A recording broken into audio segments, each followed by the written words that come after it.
안녕하세요. 내 집 마련의 신 월천재테크 이전입니다. 반갑습니다. 부동산 하락장에서 20, 30대의 내 집 마련 전략 어떻게 접근해야 할까요? 사실 지난 상승장 시즌에는 4050이 이제 집을 사는 주 핵심 층이었다면 요즘에는 2030도 이제 부동산에 대한 관심이 매우 빨리 오고 계시는 것 같아요. 근데 이제 문제는요. 예전에는 연끌을 해도 됐었어요. 제가 항상 얘기하는데 그때는 많고 지금은 틀리다. 이런 게 있거든요. 그러니까 예전에는 저금리 시대였고 그다음 대출을 좀 많이 해줬고 대출을 활용할 수만 있으면 직장만 안정적이라면 월급이 꼬박꼬박 들어온다면 내가 쓰는 돈을 아껴서 커피 사 먹을 돈으로 투자하고 뭐 이제 밥 사 먹을 돈으로 이자 내고 이러면 되는 시즌이었어요. 그때는 정말 안 하는 게 바보일 정도로 막 이렇게 좀 왜 안 해? 좀 아껴서 좀 해. 이렇게 했다면 지금은 사실 고금리이고 또 숨어져 있는 게 이자만 내면 되는 게 아니고 이자만 내는 걸 거치라고 하는데요. 지금 거치 온리 상품들이 없어졌어요. 지금은 원리금까지 같이 납부를 해야 되고 또 대출을 빌려주는 기간도 사실 되게 이게 제일 불만인데 생애 최초라든가 아니면 1주택이신 분들이 집을 살 때 대출은 사실 모기지 길게 해줘야 되거든요. 주택담보대출 장시간 이자만 낼 수 있도록 이렇게 해줘야 되는데 지금은 기간도 대출 기간이 짧아지면 이자가 그만큼 부담이 많이 늘어나거든요. 그래서 사실 2030은 4050에 비해서 사회 초년생이다 보니 모아놓은 시드도 없지만 매달 내야 될 원리금을 내야 될 그 월급도 사실은 더 적은 편이죠. 예전에는 젊으신 분들한테도 빨리 뛰어들면 좋다라고 얘기를 했는데 지금은 그렇지 않습니다. 지금은 무조건 연끌해라는 맞지 않습니다. 자, 2030이 가장 실수하는 부분 중에 하나가 시드머니가 없다라고 말씀드렸잖아요. 요즘은 이 부동산에는 소액 투자가 가능하지가 않습니다. 이런 경우들이 많습니다. 왜냐면 지금 자가 구매를 하시는 분들 실수요를 장려하고 투자 수요는 지금 굉장히 억제하고 있는 시즌이기 때문에 그런 상품을 건드리면 안 돼요. 그래서 돈이 조금 들어가는 소액 투자 한번 경험으로 사겠다라고 하는데 첫 등기가 끝 등기가 될 수가 있고 이런 거 잘못 사면 이 등기를 치기는 쉬운데 매수는 용기만 있으면 돼. 용기만 있으면 돼. OPT 들고 용기만 있으면 살 수 있어. 이 매도는 용기가 있다고 해서 매도가 되는 게 아니에요. 누가 이것을 대사주는 회전율이 돼야 거래량이 사라져야 이게 팔리는 것이기 때문에 특히나 미혼 때 준비하신 이 주택 때문에 결혼 준비하시면서 배우자 되실 분하고 많이 싸우는 경우가 있어요. 왜냐면 첫 번째 이 명의 잘못 쓰시면요 세금 조사 받고요. 30대 미혼인 분이 자가 구매를 했는데 거기다가 연말소득 신용카드도 많이 썼다. 내가 회계인데 내 카드로 다 긁어. 나 마일리지 썰썰해. 이러신 분들은 정말로 이거 큰일 나 국세청 타겟이에요. 나 이거 뭐 고가주택 산 것도 아니고 6억짜리 집 하나 샀는데 왜 나를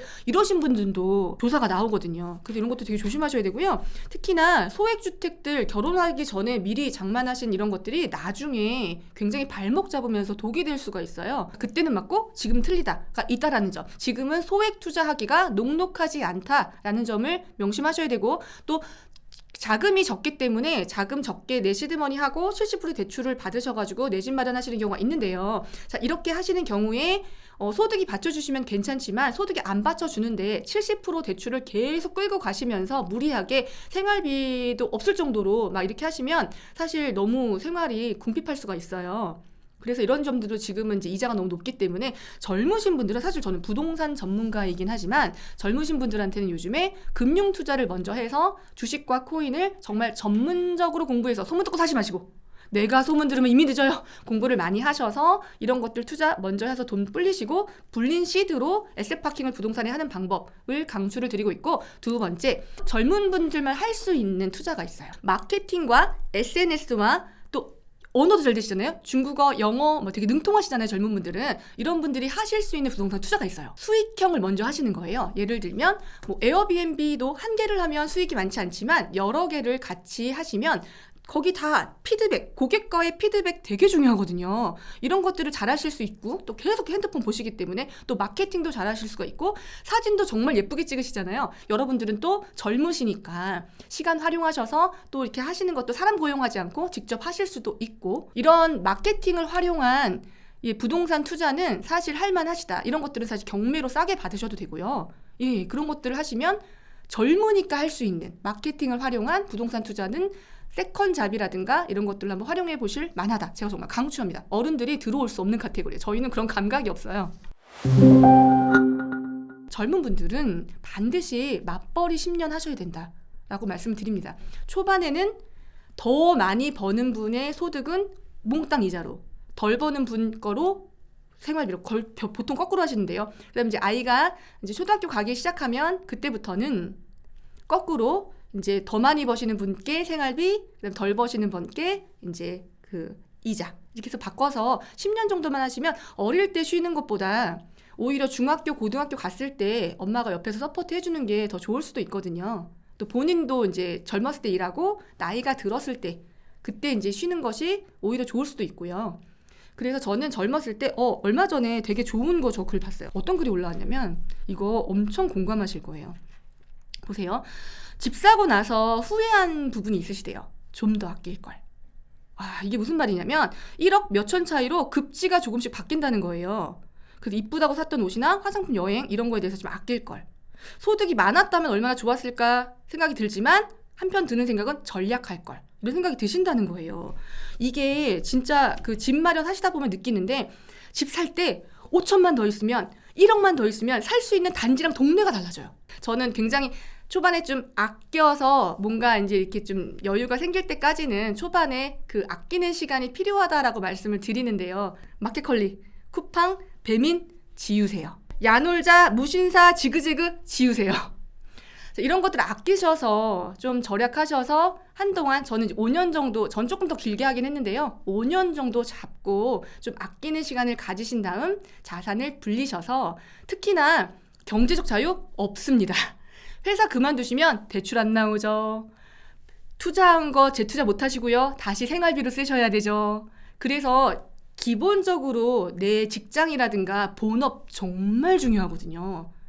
이 본업은 모든 투자의 근간이 돼요. 그래서 이거 본업 꼭 지키시고 플러스 알파로 가져가시는 거 특히 가능만 하시다면 합의 잘 하셔서 10년 정도는 맞벌이 같이 해주시면 너무 좋고요. 뒤에 50대 좀 여유 있게 평안하게 50대를 맞으실 수 있어요. 그때는 사실 젊음도 좀 없어지고요. 아픈 데도 많아지고요. 몸에 혹도 많이 생긴답니다, 여러분.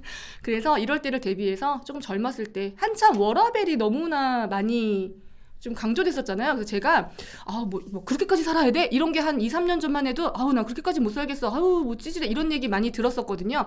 그런데 그런 시즌이 있었기 때문에 약간 여유롭게 살 수 있는 시즌이 오는 것 같아요. 그래서 뭐가 맞는지는 사실 사는데 정답은 없는 것 같아요. 전 예전에 되게 강하게 얘기했었는데 지나고 나니까 정답이 없는 것 같기도 한데 근데 사실 이런 거 보시고 재테크에 관심 있으시고 이런데 지금 여행 컨텐츠 찾아보실 시간에 이런 지금 머니 채널을 보신다는 것 자체가 우리 구독자님들은 돈에 관심 많으시잖아요. 여유 있고 싶으시잖아요. 그러니까 5년만 이런 거 좀 절약하셔서 내 집 마련하는데 기틀 가지시면 좋을 것 같고 여러분도 4050이 될 거잖아요. 그래서 처음부터 뚝심 있게 20년 동안 집 안 사고 아이 둘 이상 낳을 수 있다. 라고 한 번도 흔들림이 없다면 주식 투자 열심히 하셔가지고 모아서 고가점 만드셔서 당첨되는 방법도 있고요. 사실 지금도 강남권이나 잠실권, 뭐 송파구 이런데 주요 지역에 또 목동도 마찬가지고 재건축이 남아있기 때문에 사실 또 미래에는 그게 기회가 될 수 있잖아요. 그래서 근데 이건 중간에 흔들리시면 안 돼요. 집을 한 번이라도 사면 가점이 확 날아가요. 그래서 이럴 수 있다면 끝까지 가시면 되고. 부동산 정책이 청년층에 집중돼 있는데 40, 50대가 내 집 마련할 수 있는 현실적인 방법이 있을까요? 자, 4050입니다. 자, 4050은 지금 정책적으로 수혜를 받지 못하고 있습니다. 이유는 4050은 고가점을 갖고 있어요. 가점이 높은 통장을 갖고 있는데 젊은 청년층 같은 경우는 가점이 굉장히 낮기 때문에 지금 출산율도 낮고 결혼율도 낮고 그래서 정부에서는 이쪽 인구에게 당근책을 계속 주는 거예요. 유인책을 주는 건데 어쩔 수 없는 내용이죠. 자, 4050 같은 경우는 사실 집을 마련할 수 있는 시기가 한 번 지나간 건 맞습니다. 4050이 가장 내 집 마련에 관심이 많고 뜨겁고 주도적으로 참여했었던 시기는 13, 14, 15, 16, 17, 18, 19 이때거든요. 자, 4050 같은 경우는 사실 그 사이에 많은 기회들이 있었어요. 코로나 때 한번 잠깐 한두 달이었지만 집값이 확 빠졌던 적이 있고요. 그다음 레고 사태 났을 때 이제 PF 사태 터졌을 때 22년 가을과 23년 초까지 굉장히 아주 극심한 조정기를 겪었고 이 당시에는 분양도 매우 좋았죠. 아시다시피 올림픽 파크 포레온 같은 경우도 많이 포기하셔서 이제 미계약분도 나오기도 하고 기억나시죠? 그 다음 장위 이문에 지금 입주하고 있는 아파트들 그다음에 뭐 광명에 있는 아파트들, 그다음에 서울의 일부 지역에 있는 상도동이라든가 이런 곳에 분양하는 것들이 전부 다 미계약이 발생을 했고요. 예, 이런 시즌에 가점이 낮아도 사실 당첨될 수 있었거든요.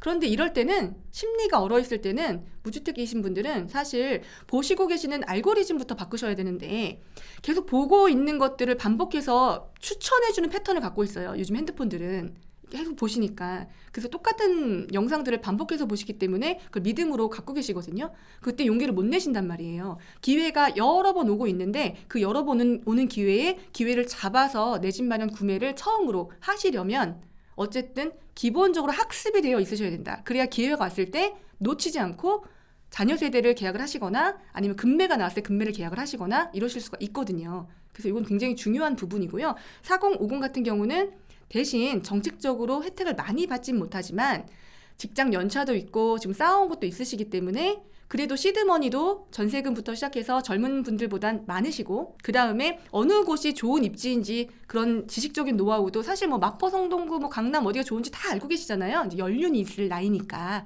단 여기서 문제가 있어요. 생활비가 젊으신 분들보다 많이 들어가요. 그런데 50은요. 저도 이제 한국 나이로 이제 50에 진입을 했는데요. 50은 주의하실 게 있어요. 얼마나 더 근로를 할 수 있을지. 이게 이꼴 뭐다? 이자와 다 연관이 있기 때문에 내가 무리해서 영끌해서 진입하는 게 목적이 아니야. 이제 50대는 40대는 그러셔도 되지만 50대는 나 한남 입성했어, 나 성수 입성했어, 나 잠실 입성했어. 입성해서가 중요한 게 아니에요. 이자를 얼마나 꾸준히 더 계속 낼 수 있을지. 그다음에 아이들이 이제 고등학생이 되고 대학생이 되잖아요. 우리 돈 들어갈 때 정말 많아지거든요. 이제는 아낄 수 있는 그 스테이지가 넘어버리는 시기가 아이가 고등학교 갔을 때, 대학교 갔을 때 이때는 못 아껴요. 그래서 생활비 한번 잘 따져보시고 또 내가 얼마나 직장을 더 오래 다닐 수 있을지 사실 알 수가 없는 상황에서 너무 무리하게 연끌을 하시면 사실 무리가 될 수도 있어서 사실 예전에는 많이 강조하시고 그렇게 가시라고 얘기를 했지만 그건 19년도 옛날 얘기고 지금은 내 생활 근간에서 앞으로 5년, 앞으로 10년 동안에 내가 벌 수 있는 양, 지금 낼 수 있는 이자 이런 걸 따져보셔서 움직이시는 것이 더 중요하다. 이렇게 말씀드리고 싶습니다. 내 집 마련에 들어가는 비용, 어떤 것들이 있나요? 예, 내 집 마련하실 때 대부분 갭만 생각하시는데요. 아니면 초기 투자금 얼마가 들어가는지만 생각을 하시거든요. 그렇지 않습니다. 잘 살펴보세요. 가장 큰 것이 취득세이고 취득세 플러스 법무사 비용이 소소하게 더 들어가고요. 그다음에 복비, 이게 두 가지가 가장 커요. 이게 가장 큰 부분이니까 일단 계산기 이용하셔서 따져보시고 그 다음 이제 사시는 집에 따라서 아주 신축이 아니면 수리비, 인테리어 비용이 들겠죠? 요즘에는 정말 많이 들어가기 때문에 33평 국민평수 기준으로도 인테리어비가 진짜 5천에서 1억씩 들어가더라고요. 그래서 이제 인테리어 비용도 감안을 하셔야 되고 자, 이사 비용도 들어가시죠. 이삿짐 센터 비용, 거기에 가스 이전비, 인터넷 설치비, 그다음 TV 이전비 등등등 소소하게 이런 것들이 줄줄줄 돈이 또 새어나가고요. 자, 일단 또 가구나 가전을 또 좀 바꾸게 되시겠죠? 그래서 이런 돈도 또 돈이 들어갈 수가 있고요. 자, 거기에다 플러스 이사 가게 되면 아니 옛날 집에서 도대체 어떻게 살았어? 새로 이사 가는 집 어디가? 다이소 가야 되죠. 수납이 또 이 수납이 고리부터 시작해서 다 사야 돼.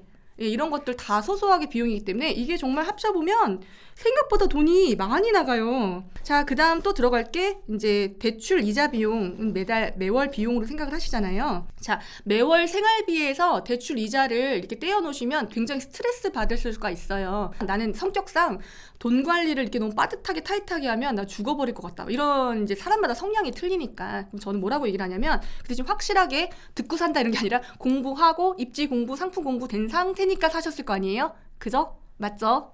확인합니다. 맞죠? 그러면 확신을 가지시고 이자만큼 더 빌리시는 것도 방법이에요. 그 부동산 통장에 넣어놓고 사업비용처럼 그러면 조금 스트레스가 덜할 수 있기 때문에 그건 이제 본인의 스트레스에 따라서 본인이 조절하시면 되는데 이제 그런 것들 비용이 들어갈 수 있습니다. 우리 2030 분들은요 사실 되게 어려운 얘기인데요. 저도 옛날 사람이잖아요. 라떼는 이런 사람인데 예전에는 사실 이렇게 결혼할 때 자가 마련해서 한 번에 시작하는 경우가 거의 없었어요. 그리고 예전에 또 아파트가 많지 않았기 때문에 뭐 도생이라든가 도시형 생활주택, 뭐 이제 뭐 빌라 이런 데서 신축 빌라 이런 데서 신혼부부 그러니까 신혼생활 하는 경우도 참 많았거든요. 특히 서울 경기에 살았다면. 근데 지금은 사실 이런 거는 어려운 이야기이죠. 그런데 신혼부부 분들이 너무 신축을 좋아하시는 것 같아요. 얼마 전에 이제 그 아시는 분이 결혼을 한대요, 자녀분이. 그래서 이제 근데 그 사위 되실 분이 무조건 신축에 직장 가까운 곳에 집을 얻고 싶은데 여의도여서 이제 당산 근처에 집을 마련할 생각인데 그 또 그 동네 집을 사고 싶진 않으시대요. 예, 그런데 꼭 신축이어야 하고 33평 이상이어야 되고 조건이 되게 많이 붙어요. 조건이 굉장히 많이 붙어요.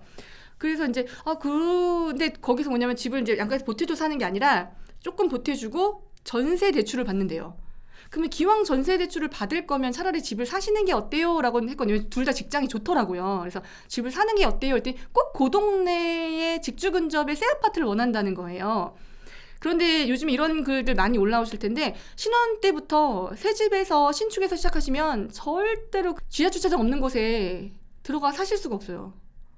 그러면 이제 이게 계속 악순환인데요. 그럼 계속 이제 새 집 찾아서 밀려가시게 되는 거예요. 근데 그 지금은 영원할 것 같지만 사실 50이 다가오실수록 이 직장이 영원하지 않다라는 것을 자꾸 느끼게 되시고요. 사실 30대에는 절대 느낄 수 없는 감정들이에요. 은퇴 준비라든가 나의 현금 흐름을 고민하고 특히 그때쯤 되면 부모님들도 많이 아프셔서 병원비도 많이 나가요.